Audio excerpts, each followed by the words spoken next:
So the fall 2020 anime season has commenced, and with it starts one of the highly anticipated anime for this upcoming season, Burn the Witch, aka the Bleach spinoff from the creator of Bleach, Tite Kubo, and his first serialized stuff that he's released in 4 years since the end of Bleach. And man, getting this anime, because the way I watched it, I know it was released cinematically overseas, but we got 3 episodes released over here, and boy, it was a treat, to say the least. I mean, I ain't gonna lie, like, it's not per se with major amounts of Bleach references, so if you're coming to this just because like you want to see what connection it has to Bleach, to be honest with you, it's just, hey, this is the West branch of Soul Society. That's the extent of the connection that it has to Bleach. So if you're coming here for that, you might be disappointed. However, if you're coming here for a really dope story, if you're coming here to see more of Tite Kubo's writing skills and art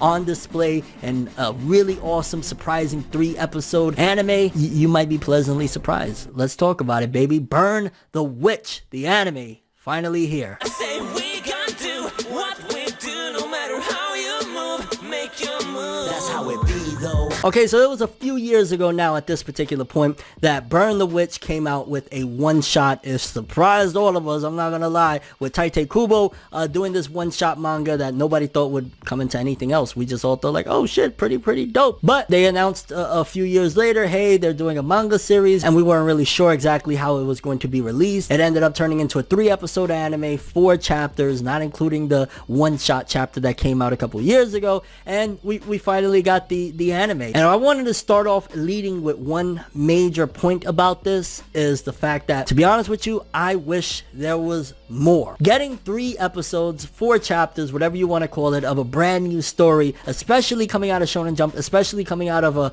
highly acclaimed author like Tite Kubo, I was like, man, when I got done watching these 3 episodes, it flew by. I was just like, holy shit, really? It's over? Like, damn, like, I waited a long time. It's been months of me reporting on all the news and the chapters coming out and shit like that, and yeah, here we are. So in case you don't know about it, the main characters, the 2 main protagonists, are females, Noelle and Nini. They're 2 witches that kind of have duties in the West branch of Soul Society. Again, that's the Bleach reference. That's the way it's connected to Bleach, which kind of reminds me of, like, in a way, Jocko, and like, hey, you never know when the Bleach anime returns, they might do some sort of crossover, like a true crossover, to see the characters together or whatever. But it reminds me of like Jocko's situation with Dragon Ball, where it was like at the very end they added something to include it and tie it into the Dragon Ball world. That's what it felt like with Bleach. So I'm imagining whoever had the idea for Jocko probably also approached Kubo with that same idea, like, let's loosely tie it in to get people excited, but it's not really a part of Bleach. And basically it starts off where this guy Balgo, which looks like a really derpy wannabe version of Ichigo, that is obsessed with one of the female protagonists, Noelle. He's kind of like a dragon magnet. He has dragons that always want to come after him due to whatever's special about him, which again, it felt as though there was so much that was foreshadowed and teased that wasn't resolved in this one. Thankfully, we know that there's a season 2 or whatever, but Balgo, being the derpy guy that he is, dragons come after him. And in this world, in, you know, this Burn the Witch series, dragons are basically dangerous to humans. They kind of like hunt them down and exterminate them when they come around, because dragons are bad, basically, in a nutshell. And it gets to a point where Balgo has dragons coming after him, where he becomes kind of like a threat to the higher ups that work at this organization, and they kind of want to exterminate him. And we get an introduction to a lot of characters that, unfortunately, again, didn't really get much screen time, like Sullivan. Bruno Bangknife definitely got screen time like a motherfucker throughout these 3 episodes, but there was a whole squad of people that I'm like, oh my god, they were introduced, and we didn't really get much of them, but they look cool as shit. And they're trying to hunt down Balgo, and Noelle and Nini are protecting him. They're like, yo,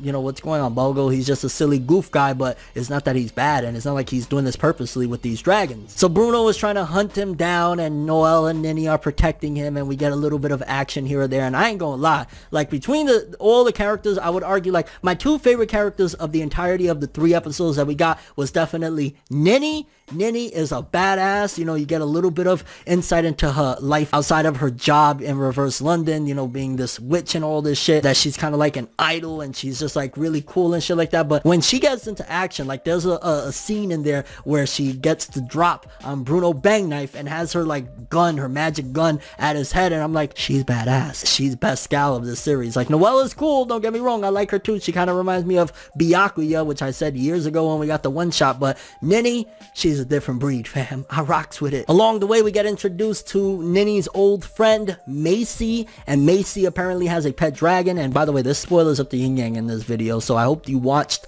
Burn the Witch, and if not, go watch it and come back to my review. But Macy raised a dragon, and again, dragons are forbidden here. You're not supposed to have them around because they're a danger to people. They're off limits in this Burn the Witch world. And Bruno Bang Knife catches word of it, and again wants to hunt down the dragon and anybody that is protecting the dragon alongside that idiot Balgo. Now let's put all of that aside for a second. Let's talk about the aesthetics, like the art, the animation, the music. The music was fine. There was some dope cues at times. It wasn't like the greatest in the world. Nothing bad. Music was pretty dope. The visuals, in terms of art, let's talk about art, because there were several scenes, especially in the nighttime. I love the color palette change when we were in scenes in the nighttime of Nini and Noelle when they were going up against Bruno and seeing the dragons and shit like that. But Nini and Noelle's character designs, I would argue, look even better at night. It looks gorgeous. The art looks gorgeous for the most part. Like, they did a phenomenal job on the art side of this. And again, I want to say the studio is Studio Colorido, something along the lines of that. The animation is a different story. Now, I felt as though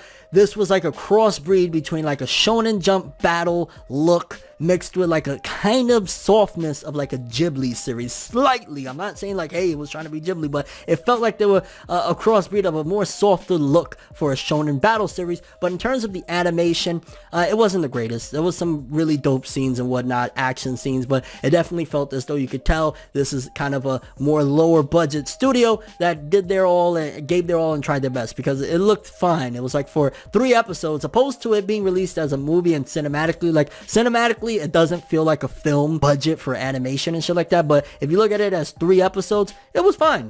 The animation was, you know, okay. The art really shined, especially again a lot of the scenes of Bruno Bang Knife, Nini, Noelle. They were good. In terms of the characters, boy, like I said earlier, Nini, I loved it. Finding out that Macy is in love with her and she goes after Nini and Noelle because of their friendship and she can't handle it. Nini is the star of it all. Like, Noelle is cool, but she's just so laid back that Nini just steals the show constantly. Like, Noelle is just, you know, the side piece, so to speak. She's the witch that is blowing on a new pipe, a la the first episode's title. In terms of threat, I feel as though, for the most part, Bruno Bang Knife was a really awesome villain. He gave me Grimjow Jagadax, however the fuck you pronounce his name, but he gave me Grimjow vibes. He was really, really cool. His design is dope and whatnot, but the ending, kind of the main threat turning out to be like this duck-looking dragon, you know, Macy's dragon and shit like that, that was okay. A little bit on the more disappointing side. I would have loved to see like a climactic, epic battle to, I don't want to say maybe the death, but definitely a bigger battle between Nini and Noelle versus Bruno. We didn't really get that, and in the end it kind of, everything was settled down and it kind of went back to square one, if you think about it, moving into season 2, because in the end, the way the dragon is defeated is by somebody else entirely, the older dude, the older gentleman that is always meeting with Nini and Noelle and shit like that. So the way the conflict was resolved at the end wasn't the greatest, but overall as a whole thing, like, if you want something fun, you want something, you're a big Kubo fan, you want something with some badass females or some fun females at that, like, imagine a less slutty, funny ass, cool version of like Two Broke Girls. Are they called that? Two Broke Girls? Broke Girls? I forget, but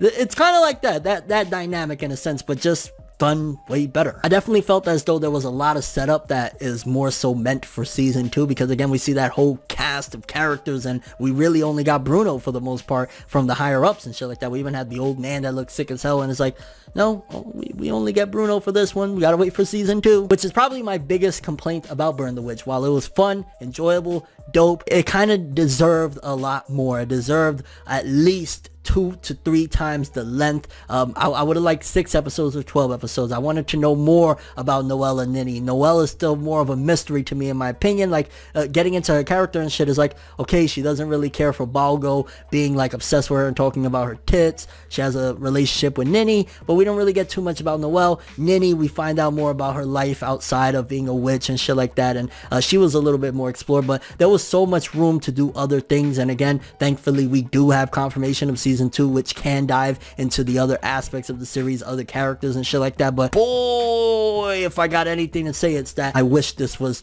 longer. I wish there was more. Like, the build up to the dragon and the conflict with Bruno and all of that stuff could have definitely used more padding, more information, more awesome battle scenes, because the battle scenes were fun and enjoyable. But yeah, it just felt really, really short. I definitely still say give it a try. It's fun. It's only 3 episodes. What do you got to lose? And Nini for the win. Nini for the motherfucking win. She is an awesome character. And I can't wait for season 2 of Burn the Witch. This shit was fun as hell. I just wish we had more episodes now. Like 12 for the first season, 12 for the second. Come on. But I'm curious what you guys thought about Burn the Witch, the 3-episode release from the creator of Bleach, Tite Kubo, the Bleach spinoff, the West Branch of Soul Society. Favorite character, favorite moment, what did you think of it? Do you feel as though it was deserving of being a spin-off and in the Bleach world? I would love for, at some given point, even if it's just on the manga side of things, to get a true crossover with some of the Bleach characters. Like Noelle and Byakuya talking would be priceless, and Nini, just in general, more Nini. Give me more Nini. And your overall thoughts and expectations for the future of Burn the Witch with season 2 and beyond. I'm gonna be on the lookout for that. I think I'm definitely going to stick to the anime. Like, no disrespect to the manga, I'm sure it's fine and it's Kubo's art and all that stuff, but I just had a blast watching these 3 episodes, kicking back, enjoying the scene, enjoying the visuals, enjoying these witches doing fun shit. Like, it was fun. But that's all I have for this one. Thanks for watching. Hope you enjoyed. If you liked anything I had to say or enjoyed the video, drop me a like. I'd greatly appreciate it. And if you want more from me, make sure to subscribe. Follow me on Twitter, Instagram. Hit that bell to get all notifications. And if you want to follow any of my other social media, links in the description below. I'm ForneverWorld, and as always, people, have an awesome day. And remember the golden rule: anime and manga for life, boy. Have an awesome day. Peace in, and yeah, Burn the Witch, man. Kubo's back, baby, and he's giving some fun shit. Like, that's the word that sticks out to me the most. Fun. It's nights like this, and times like this, what's that I can give another hit. But I've got this inside a switch, a natural bliss. But